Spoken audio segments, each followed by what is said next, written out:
Hi friends, ஈஸியாக ஒரு lunch box கத்திரிக்காய் வச்சு 10 நிமிஷத்தில் ஒரு சாதம் பண்ணலாமா? அதுக்கு ஒரு கடாயை வச்சு 1 ஸ்பூன் கடலைப்பருப்பு, 1 ஸ்பூன் உளுத்தம் பருப்பு, 1 ஸ்பூன் வேர்க்கடலை, 1 ஸ்பூன் எள்ளு போட்டு நல்லா வறுங்க. அது பொரிஞ்ச பிறகு ஸ்டவ்வை ஆஃப் பண்ணிவிட்டு ஒரு அரை ஸ்பூன் மிளகாத்தூள் போட்டு மிக்சியில் நல்லா நைஸாக அரைச்சிக்கோங்க. இப்போ ஒரு கடாய் வச்சு எண்ணெய் ஊற்றி கடுகு போடுங்க. கடுகு பொரிஞ்ச பிறகு நீங்கள் கட் பண்ணி வச்சுருக்க கத்திரிக்காவை சேர்த்து வதக்குங்க. இதுக்கு தேவையான அளவு கொஞ்சமாக உப்பு, கொஞ்சம் மஞ்சத்தூள், ஏற்கனவே மிளகாத்தூள் போட்டிருக்கோம், இதுக்கு கொஞ்சமாக மிளகாத்தூள் போட்டு நல்லா மிக்ஸ் பண்ணுங்கள். இப்போது ஒரு நெல்லிக்காய் சைஸ் புளி இருக்குது, அதை கரைச்சி வச்சுருக்கேன், அதையும் ஊற்றிட்டு இதுக்கு தேவையான அளவு தண்ணி ஊற்றி கத்திரிக்காய் வேகணும்ல, அதுக்காக அந்த தண்ணியை ஊற்றி மூடி போட்டு மூடி வச்சுடுங்க. ஒரு 5 நிமிஷம் நல்லா வேகட்டும். இப்போது திறந்து பாருங்கள். தண்ணியெல்லாம் வற்றின பிறகு நீங்கள் அரைச்சி வச்சுருக்க பொடியை சேர்த்து நல்லா மிக்ஸ் பண்ணுங்கள்.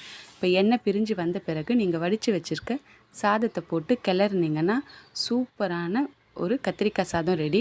இப்போ மேலே இன்னும் கொஞ்சம் பொடியை தூவி கிளறிட்டு டிஃபன் பாக்ஸில் பேக் பண்ணிடலாம். நாளைக்கு இன்னொரு ஈஸியான லஞ்ச் பாக்ஸில் பார்க்குறேன். பாய். தேங்க்யூ.